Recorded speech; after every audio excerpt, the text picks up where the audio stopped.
Good day, everyone. For today, I will share a philosophy that resonates deeply with my personality, and that's Epicureanism.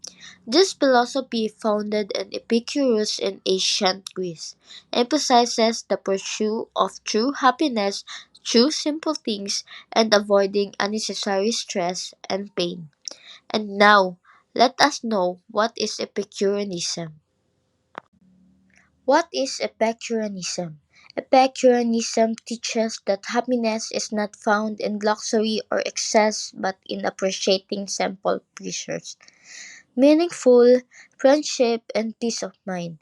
It encourages us to seek a balanced and fulfilling life by focusing on the things that genuinely matter. In my life, I try to talk to people because I'm a kind of person who listen without judgment. When people share their thoughts and struggles, I know that if someone is going through something difficult, what they need the most is understanding, not criticism. I value genuine companionship because I believe it is the one of the greatest sources of happiness and comfort.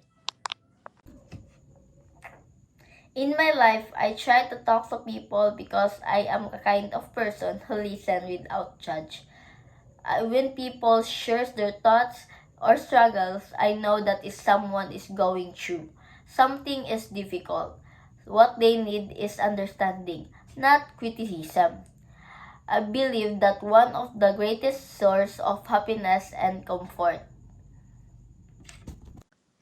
Being an Epicurean means living a life focused on achieving happiness, tranquility through a simple pleasures, meaningful relationship, and freedom from unnecessary desires and fears. It's emphasized enjoying everyday's joy, practicing moderation, and valuing close friendships as essential source of well-being.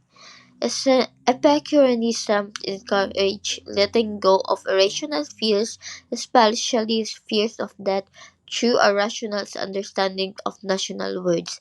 By fostering mindfulness and seeking knowledge, individuals can make throughout choices can lead to a balanced and fulfilling life.